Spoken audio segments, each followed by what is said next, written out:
The bell did not ring. The floor did. Jonah Pike signed the deed with a steady hand and a tired heart. The church leaned like an old horse. Heat shimmered outside and wind slid through broken glass. Dust moved in slow light and the bell rope hung in strands fried by years of sun. He set his bedroll by the door and stood still.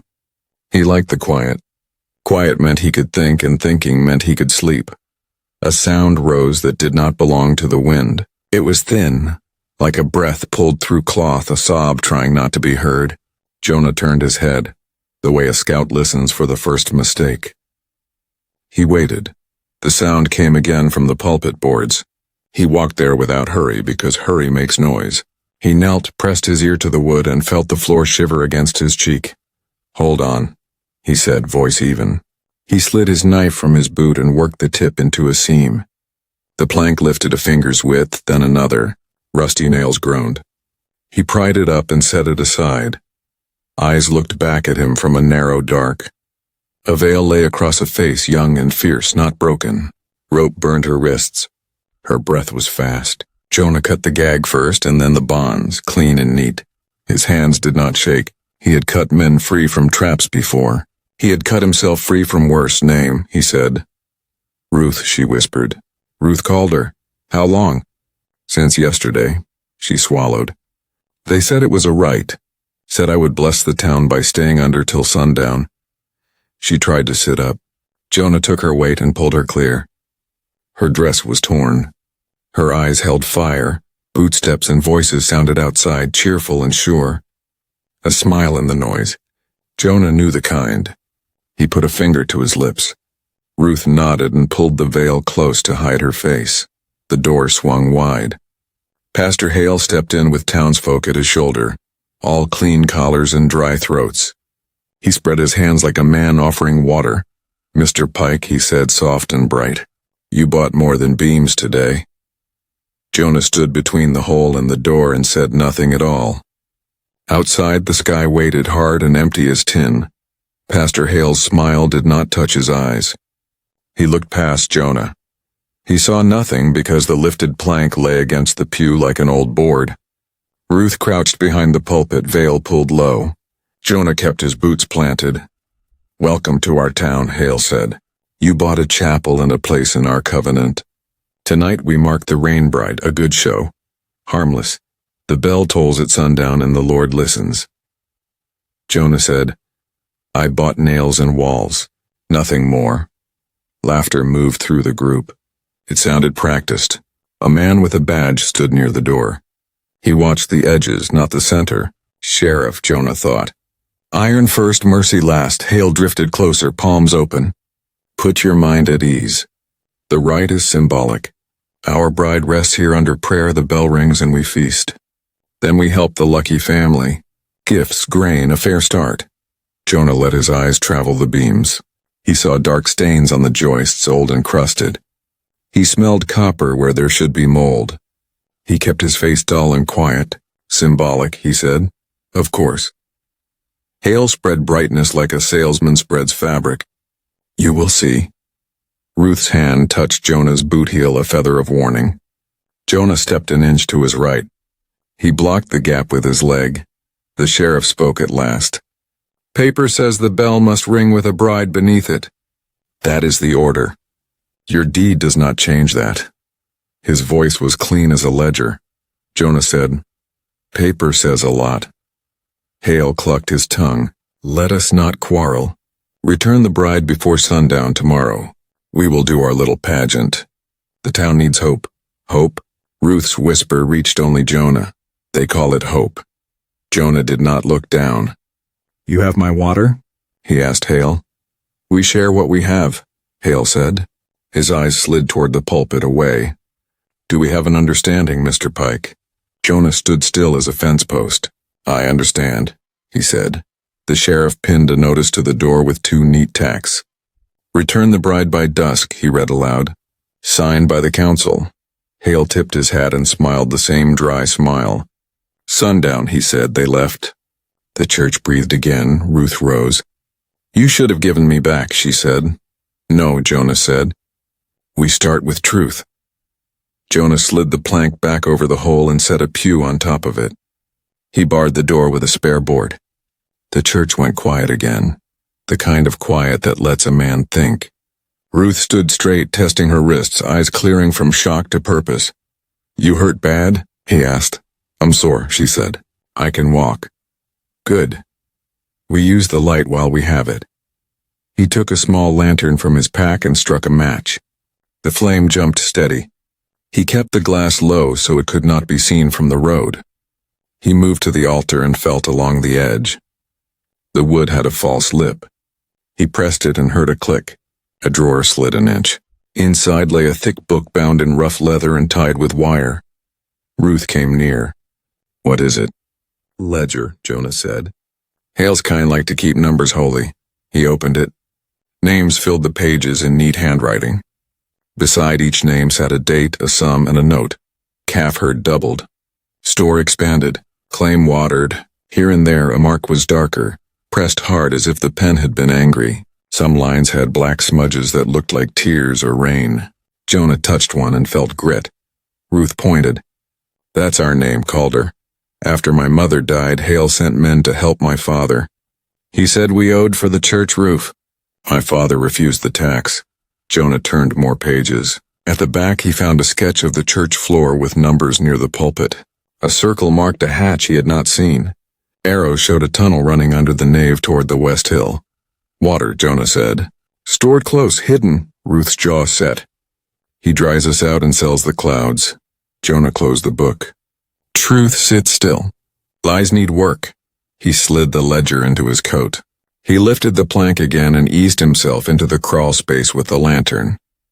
The air smelled of damp clay. A foot below his palm found iron. It was a ring. He pulled and a square hatch shifted with a scrape. Boards ground together. A slim draft came up, cool as well water. From below a drop fell and echoed. Ruth whispered, "There's a cistern." "There's a way in," Jonah said, "and a way out."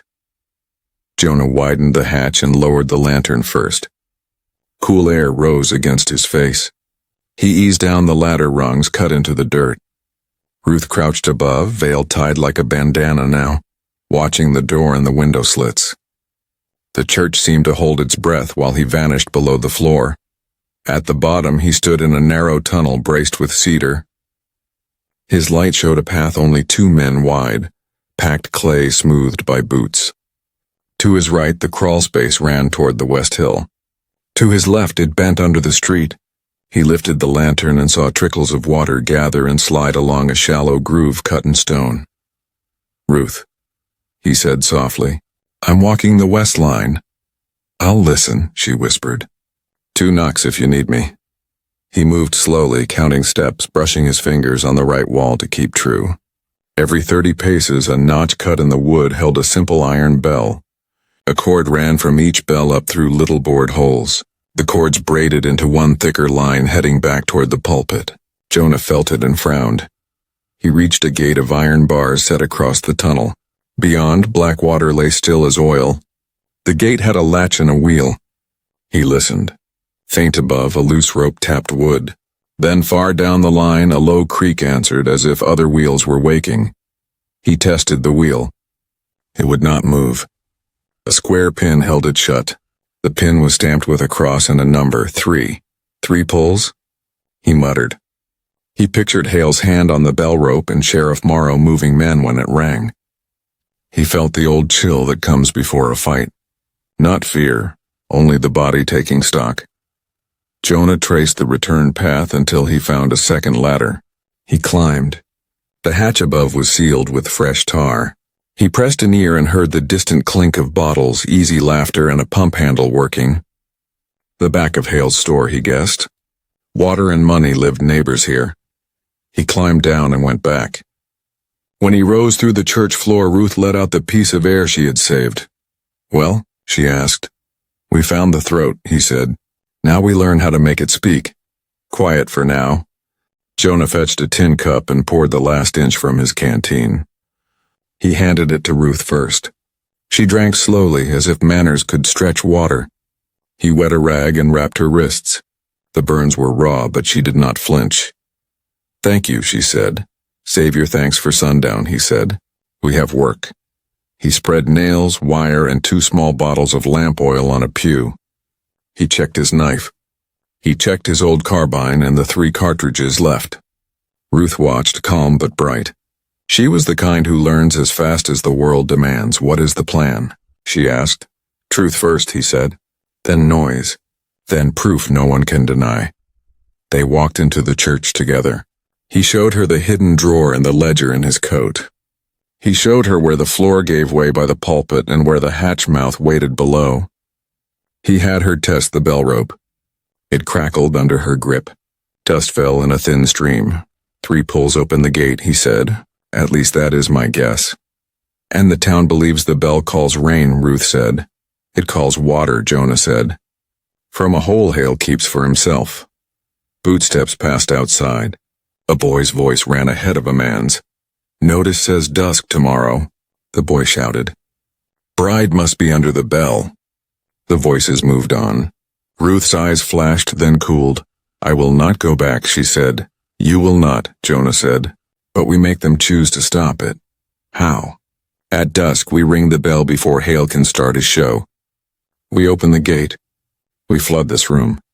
We hold the ledger up where all can see. He touched the wire. We rig the rope through the hatch so I can pull from below. You come up with the book when the water shows. Ruth nodded once. And the sheriff? He follows paper, Jonah said. We put better paper in his hands. He taught her a small thing then, how to move without letting the pews creak, how to set a nail as a warning on a sill, how to breathe so her hands stayed steady. They worked in silence, but it was the kind that builds, not breaks. Law's loud, Jonah said at last. Truth is heavy. We will make them both meet. Dawn bled in pale and slow. Jonah and Ruth worked before the town woke fully. He checked hinges, knots, and seams. She sketched the tunnel from memory on the back of a hymn sheet, marking the ladder, the gate, and the iron bells with neat X's. They did not waste words. Jonah drilled a small hole through the floor by the pulpit using a nail and a stone. He fed a coil of rope through until it dropped into the dark. He tied the other end to the frayed bell line and tested the pull. The bell's tongue kissed metal once, soft and mean. Dust shook like rain that would not fall. Ruth wrapped her wrists with cloth so the rope would not burn her again. She set 3 nails in the doorframe, points out. A quiet bite for any hand that tried the latch without thought. She rolled the ledger in oilcloth and tucked it into a grain sack. Book rides with me, she said. Good, Jonah said. Proof needs a carrier. Outside, pans clanged and morning talk rose thin and hopeful. A cart creaked past. The sheriff's voice sounded near the well, reading the notice to a new crowd. Dusk tomorrow. Order stands. The words carried the weight of a locked chest. Jonah and Ruth shared a heel of bread and a slice of dried apple. They ate leaning back to back like 2 people keeping watch in different directions. You always this careful? Ruth asked. Careful is how you keep spare days, Jonah said. Reckless is how you spend them. She smiled into her veil. My father says if you take a man's water, you'd better be ready to carry his thirst. Your father is right. A girl slipped to the door with a lantern wick in her fist. She whispered, for the bride, and fled. Ruth held the wick like a prayer and tucked it into her pocket. By noon, the church looked the same to anyone passing. Inside, it was a trap with a heart. The rope hid in the floor. Nails waited under sills. Oil sat ready to smoke, not burn. Jonah stood by the hatch. At dusk, I go below. I pull 3 times. When the water shows, you hold the ledger high and speak plain. And if shooting starts? Ruth asked. Then we keep our promise and make it stop fast. No more. Afternoon heat lay over the town like a blanket. The church kept a strip of shade by the door. Ruth sat there mending her torn sleeve with thread pulled from the hem. Jonah whittled a short stick with careful strokes, taking off what did not belong. Shavings curled like tiny paper moons. You carve to calm your mind, she asked. I crave to learn patience, he said. Wood forgives slow hands. She held her sleeve up. Cloth forgives too if you pull gently, he nodded. He took a clean nail and flattened its head on a stone. then punched a small hole through the stick. He threaded a bit of cord he had braided earlier. He tied the knot, then handed the charm to Ruth. It was plain as a field cross, smooth at the edges. "What is it for?" she asked. "Nothing," he said. "And something. A thing to hold if fear grows teeth." He tapped the knot. "This is a bowline. It does not slip." Ruth turned the charm in her fingers. "Thank you." Footsteps scuffed outside. A woman stopped and left a jar of pickles on the stoop, looking neither left nor right. A minute later, a ranch hand set down a tin of beans and walked on with his hands in his pockets. Ruth watched, puzzled. "They do not know what to do," Jonah said, "so they give what they can carry." Ruth whispered a short prayer and set the food by the altar. "We will feed whoever comes good." "After," Jonah said. "We feed truth first." A boy wandered in at dusk's edge, hat in his hands. He stood at the line where light and shade met. "Ma says I should ask if the bride needs thread," he mumbled. Ruth smiled under her veil. "She does," she said. "Tell your ma the bride says thank you." The boy beamed and ran. They ate the beans cold with a sliver of pickle. It was not much, but it felt like a shared fence between two homesteads. Ruth hummed a tune, low and soft, a lullaby with dust in it. Jonah listened and let the whittling stop. "My mother sang that," she said. "When storms moved around us but would not rain." Jonah said, "Storms choose. People choose too." She looked at him steady. "So we choose." "We do," he said. "And we stay chosen after." Night fell clear and sharp. Jonah checked the knots one more time. Ruth held the lantern shielded with her hand. They spoke little. "I'll go below," he said. "Count to 200. If I don't knock, close the hatch and hide." "I will wait," she said. "2 knocks if you need help." He lowered himself into the dark and took the rope that ran to the bell. He moved along the tunnel with slow feet, lantern low, breath steady. He stopped at each iron bell and felt the cord where it pierced the wood above. At the gate, he listened. The town above slept early. A dog barked twice and went silent. Jonah set the lantern down and touched the square pin stamped with the cross and the number 3. He wrapped his fingers on the wheel, then let go. Not yet. He followed the side passage toward the tarred hatch. Voices filtered down. He dimmed the lantern and peered through a knothole. He saw crates, the back wall of Hale's store, and a water barrel with a dipper. Pastor Hale stood with Sheriff Morrow. Hale tugged a short cord that ran through the floorboards. 1, Hale said. The store wood creaked. 2, he said. Somewhere below, gears woke. 3. A dull answer shuddered through the tunnel like a throat clearing. A small thread of water slid past Jonah's boot and ran toward the gate. "See?" Hale said. "Open just enough to wet the stone and they will praise. Tomorrow full measure. God is good and order is kept." Morrow's face was a coin with no picture. "Law is kept," he said. "Don't fail the show." They left. Jonah eased back. He nearly stepped on another man crouched in the dark. A farmhand had come with buckets shaking. The man saw Jonah's shadow and sucked air to scream. Jonah's hand covered his mouth. "Easy," he whispered. "You want water, not trouble." He tied a quick bowline around the man's wrist and slid the buckets aside. "Listen, tomorrow the town sees the truth. Keep still now and you'll drink with everyone." The man nodded, eyes wide. Jonah untied him and pressed a finger to his lips. Then he melted back toward the gate as if he had never been there at all. He reached the ladder and tapped twice for Ruth. Above, the church answered. The plan was set. Dawn would come soon. Morning came thin as straw. Jonah had slept in pieces like a man guarding a camp. Ruth had slept hard for 1 hour, then sat up, eyes open to the dark, breathing slow like a runner saving wind. Now they moved in the pale, quiet morning and made the house of worship ready for truth. He checked the carbine and set it out of sight behind the altar. He counted his cartridges again. 3. He touched the knife edge to a nail and made it keen.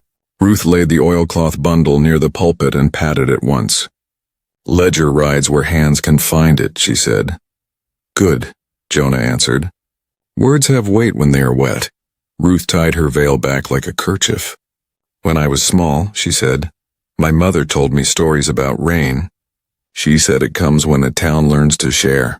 After she died, Hale told new stories. His stories sounded holy. They just cost more. What did your father say? Jonah asked. He said, a good man pays what he owes, not what a bully asks. She looked at her wrists. He is stubborn. I am his daughter. They shared a bowl of hot water warmed over a candle stub and washed the worst dust from their faces. Through the broken window they heard hammer blows as men raised a stage on the square. Fiddle notes drifted, testing a dance that had no right to start yet. The town was getting dressed for a lie. The church door opened a crack. Sheriff Morrow stood alone, hat in hand. He did not cross the threshold. Mr. Pike, Miss Calder. He tasted each name like a judge tastes a word before he says it. You know the order. Jonah kept his voice flat. We read it. Morrow glanced at the floorboards. Bring the girl by sundown and there is no trouble. Ruth stepped forward. Sheriff, she said, soft but clear. If truth walks into trouble, whose fault is the bruise? His jaw worked once. Paper keeps peace. Paper kept me under those boards, she said. He looked at Ruth, then at Jonah. Don't force my hand. We won't, Jonah said. You'll lower it yourself. Morrow put his hat back on and left without another word. Across town, the bell of the schoolhouse rang at noon. Time picked up its pace. Clouds gathered far off, thin. The afternoon rolled out hot and bright. Men raised lantern poles around the square. Women strung calico between posts to make shade.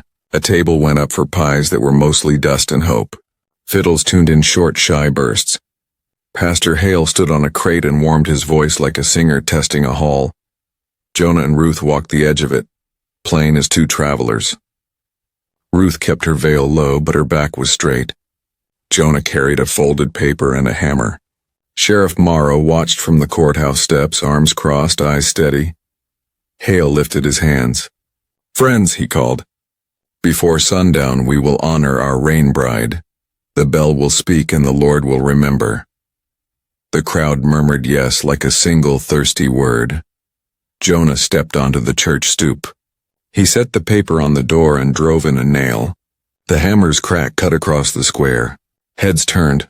Morrow took 2 steps forward but did not draw. What is it? He asked. Jonah read, slow and clear, so even the far porches could hear. At dusk come to this church. Bring your eyes, not your stories. Truth will be shown. Water will be shared. No bride lies under this floor.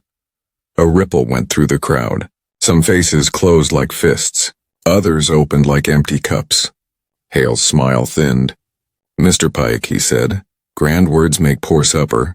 You risk peace. Peace without truth is only quiet fear, Jonah said. You know that. Morrow glanced at the paper, then at the people. You promise truth? I promise proof, Jonah said. You will judge with your own hands. An old rancher spat and nodded. I'll come, he said. A shopwife with flour on her apron lifted her chin. Me too. A young man laughed sharply, covering fear. Show us, then. Hale raised his palms. Come, then, he said smoothly. All are welcome to see the Lord's favor. His eyes flicked to Morrow. Hold steady. Ruth's voice carried from behind the veil, even and plain. Bring your buckets, she said. Not your knives. A hush fell. It felt like a string pulled tight, ready to sing or snap. Jonah touched the brim of his hat to no one in particular and turned back inside with Ruth. They barred the door. The church smelled of dust and waiting. Sunlight moved across the floor like a slow blade. Now they'll come, Ruth said. Good, Jonah answered. He coiled the rope in his hands. Let them see. Outside, the fiddles went quiet. The day leaned toward dusk. By sundown, the square pressed close to the church. Faces filled the doorway. Men with hats twisted in their hands, women with sleeves rolled, children bright-eyed and quiet for once. Buckets crowded the steps. The air smelled of dust and pie crust and a little fear. Sheriff Morrow stood at the aisle's head. He had 2 deputies behind him. rifles shouldered but pointed at the floor. His jaw looked carved from a fence post. Pastor Hale glided to the front with a prayer book and a lantern wick tied neatly at his belt. Jonah faced them from the pulpit. Ruth stood beside him, veil up like a kerchief, eyes bare and steady. The ledger lay wrapped on the altar, waiting. Jonah raised one hand. "No guns in hands," he said. "No blades drawn. We will watch, then choose." "Sheriff?" Morrow nodded. "Anyone lifts steel, I take it." He spoke without heat. "Keep your tempers." Hale smiled thin as wire. "We will begin with a hymn," he said. "Then the bride—" "No," Ruth said clearly. "No bride lies under this floor." A ripple moved through the pews. Someone coughed. A bucket clinked. Hale's smile did not move. "My child, symbols teach hearts." Symbols don't bleed," Ruth said. She held out her wrapped wrists. Rope burns showed where the cloth slipped. A murmur went low and rough through the room. An old woman stood. "Who did that?" Ruth looked at Hale. "His order. His men." Hale spread his hands. "Care is costly. Some rights chafe. Our town has lived because we have obeyed." Jonah spoke, voice plain. "I went under this floor. There is a tunnel. There is a gate. There is water." He let the words land slowly. "The bell does not call heaven. It pulls a wheel." Morrow's eyes narrowed. "You can prove it?" "I can," Jonah said. "You will hold the proof in your hands." Hale laughed softly. "Tricks and tunnels, Mr. Pike. The people need faith, not fear." A rancher lifted his chin. "I need water." A shopwife hugged her bucket. "And truth." Morrow looked between Hale and Jonah. "If he lies, I'll jail him. If he speaks true, I'll act." He pointed to the rope hanging near the pulpit. "What does that do?" Jonah rested a hand on it. 3 pulls open the gate. He glanced at Ruth. "When it moves, you show the book." Ruth touched the oilcloth. "I will." The room went still. Outside, the first cricket began. Jonah wrapped the rope once around his forearm. He looked at Morrow, then at the town. "Watch," he said. "And listen," he pulled once. The bell in the steeple gave a low cough of sound, more breath than ring. Dust shivered from the rafters. Somewhere under their feet, wood answered with a groan. He pulled a second time. The sound went deeper, like a door waking. The rope burned his skin through the sleeve.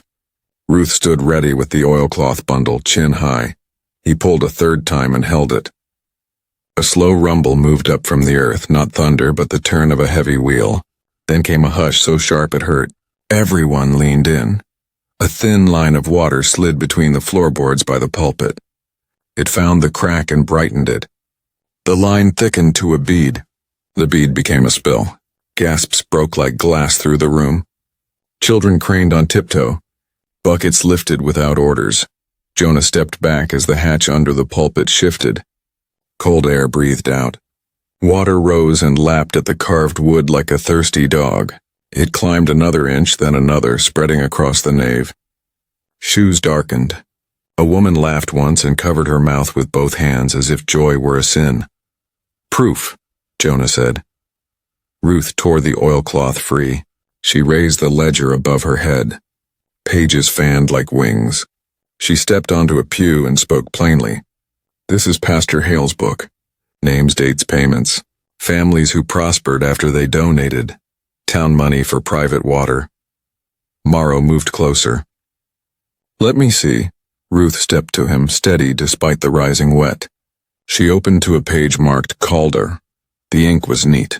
The sum was large. The note read, "Roof tax. Assistance denied. Discipline applied." The room growled. Hale's face stayed smooth, but his eyes flicked toward the door. "Order," he called. "Order! This is the Lord's favor. Mr. Pike has only helped us open the blessing early." A rancher waded forward and dipped his hand. He tasted his fingers like a child at a spring. He began to cry without noise. "It's sweet," he said. "More water should be poured in." It floated splinters and a hymn page. The bell rope swung once on its own, touched by some slow breath below. Morrow took the ledger. He traced 2 names he knew. His lips pressed white. One of the deputies swallowed hard. Hale lifted both arms higher, voice ringing now. "Buckets first for tithers. Sheriff, keep the line. Mr. Pike, return the bride and let the rite be sealed." Morrow did not answer yet. The room leaned toward him like wheat waiting for wind. Sheriff Morrow held the ledger like a hot brand. Water lapped at his boots. The room waited for a single word from him, any word at all. Pastor Hale kept smiling for the crowd, but the corners of his mouth shook like a rope in the wind. "Sheriff," Hale said, smooth and loud. "Hold the line. Let the faithful come first. Mr. Pike will return the bride and will—" "Enough," Morrow said, not shouting, only deciding. He shut the book and looked at Ruth's wrists. He looked at the stains in the joists. He looked at Jonah, who stood steady with empty hands. Hale's voice sharpened. "Deputies." The two men shifted. They did not lift rifles. Their eyes were on the water creeping toward their toes, on the buckets trembling in the townsfolk's hands. Jonah spoke, quiet as a hammer set down. "Law lives on paper. Truth lives in the ground. You're holding both, Sheriff. Choose right." Morrow opened the ledger again. He turned to a page marked with his own hand from long ago, a widow's tax forgiven after a tithe. He found a second page. A drifter jailed after questioning a drought sermon. The ink pricked him like thorns. He exhaled once. "Holster those rifles," he told his men. Hale's smile broke. "You lower your town into chaos." "No," Morrow said. "I lift it out." He faced the crowd. "Stand back from the aisle. No one touches a gun. Buckets may fill. No paying first." A sound rose, low, shocked, then fierce. People surged without pushing. Some wept. Some laughed like they had forgotten how. Buckets dipped and came up shining. Little rivers ran out the door. Hale stepped toward the pulpit, voice slicing. "Blasphemy! That water is for rights." Jonah moved between him and Ruth. "The only right here is right." Hale's cheeks went pale. "You'd burn this town for pride." Ruth lifted her chin. "No. We'd drown your lie." Hale swept his coat back as if reaching for a weapon. He found only his prayer book. He threw it at Jonah's chest. Paper burst like a startled bird. Morrow planted himself on the step. "Pastor Hale," he said, voice level as the horizon, "you are under arrest for fraud and unlawful confinement." Hale stared, breathing quickly. Behind his eyes, new sums formed. Escape. Fire. Ruin. The water rose another inch. The bell swung, slow as a heartbeat. Outside, silence. Sheriff Morrow's words changed the air. The crowd breathed again. Buckets dipped and rose, passing hand to hand. Water pattered on the steps and ran toward the square. Children cupped their palms and laughed through tears. Old men closed their eyes and drank. Hale did not move at first. His mind clicked like a lock. Then he smiled too widely and bowed to the room. "You see? The Lord provides," he said. "Now return the girl and let us seal the rite." "No rights," Ruth said. She stood on the pew, the ledger open like a lamp. "Names don't lie. We will share. We will stop this cost." Morrow nodded once. "Set down your pride, Pastor." Hale's eyes went sharp. "My pride?" He looked past the sheriff to the door, measuring the space, the bodies, the flame. He saw the lantern hanging high on the posts and the oil left at the altar. A plan found him. He stepped back with careful feet and lifted his hands as if in surrender. "Forgive me," he said sweetly and softly. "I only wanted order." Jonah watched his shoulders, not his mouth. He saw Hale's fingers flick. He saw a small vial come from his inner pocket, lamp oil. He smelled the tang before the cork popped. "Hale," he said. too late. Hale hurled the oil across the front pews. It splashed like rain that burned. He struck a match on the hymn board with a harsh hiss. Morrow surged forward. "Don't!" Flame grabbed the pew and climbed fast. Smoke rolled low, mean and black. People reeled back, hands to faces. Buckets sloshed, but panic makes poor aim. The fire hissed where water struck, then chased along the oil. "Back out!" someone shouted. "No," Jonah said. He kicked the hatch wide and pointed. "Keep the water moving." He looked at Ruth. "Hold high and step where I step." Ruth tied her veil tighter. She shoved the ledger into the grain sack and gripped it to her chest. "I have it." Morrow caught Hale by the sleeve. Hale twisted like a snake and tore free, running for the side door. Jonah's voice cut clean. "Ruth, smoke, not flame. We choke it." He grabbed a bottle and smashed it at the fire's feet. Thick smoke bloomed, gray and choking, a blanket for sparks. The crowd ducked low, breathing through cloth while buckets kept a steady line. Smoke rolled along the rafters like a low river. Heat licked at faces, mean and quick. Jonah moved through it with his head down and his eyes thin. He grabbed a sack, dunked it in the rising water, and slapped it wet onto the burning pew. The flames coughed and shrank. He did it again. "Wet then smother," he called. "Slow beats wild." Ruth stayed on the higher pews, the ledger cinched under her arm. She kept her balance like a ranch girl crossing a rail. She handed wet cloths down to women in the aisle. "Cover the fire," she said. "Don't feed it air." Morrow drove people into a line. "Buckets from the hatch, pass, don't throw, keep low." His deputies found their voices at last and repeated the orders like drumbeats. Water moved, sure and steady. It hissed on the wood and ran gray with ash. Hale reached the side door and found it nailed shut from the outside. Jonah had set a brace there at noon. The pastor yanked and cursed under his breath. He spun and faced the room, eyes bright with a kind of holy hate. He grabbed a lamp from the wall and flung it, glass shattering near the altar. Jonah stepped through the sparks. He swung the soaked sack and knocked the fire flat. "Fire is hungry," he said, calm as rain. "Don't let it breathe." Ruth saw the bell rope sucking air like a throat. The open hatch pulled the flame forward. She remembered Jonah's words.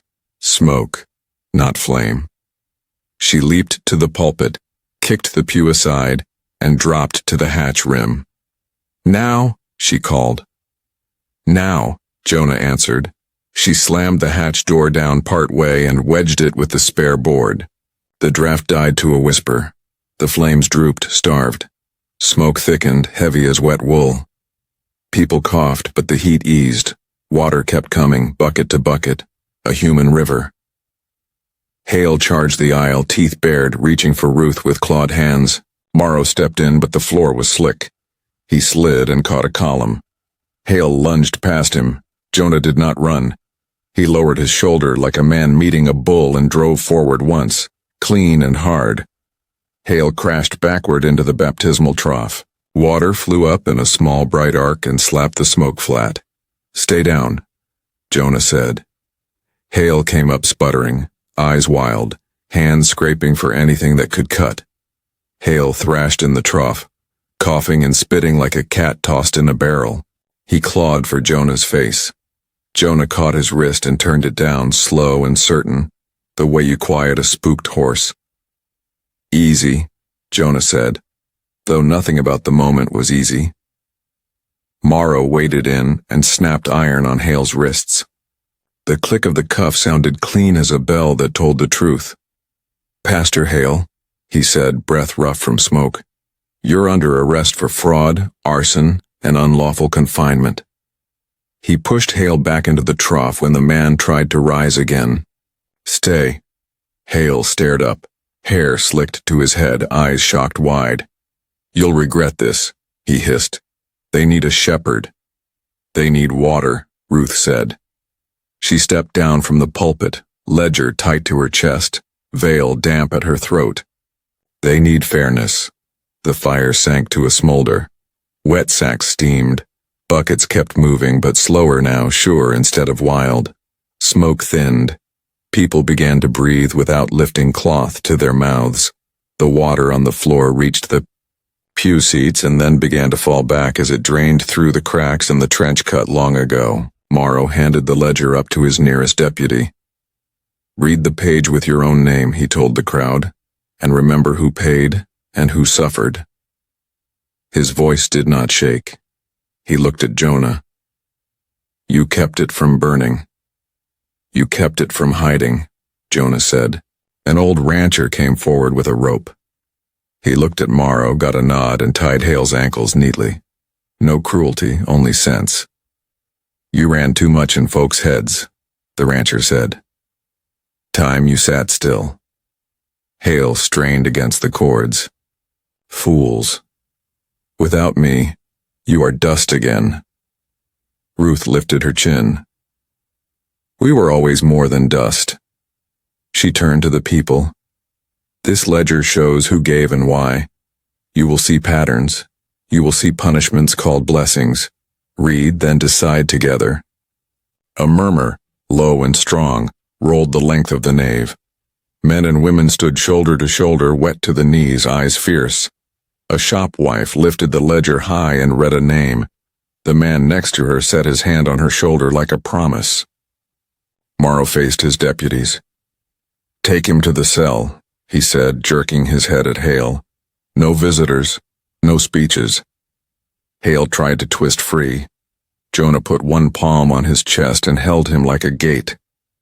"It's done," Jonah said. "Lie down." Outside, the first real breeze in months slid across the square. The church settled into a steady hush, the kind that comes after a storm decides to leave. Wetboards creaked. Buckets thumped empty. People stood straighter, as if smoke had been a weight and now it was gone. Morrow turned to the crowd. "Listen," he said. "We are done with secret water. We measure the cistern tonight. We post the numbers.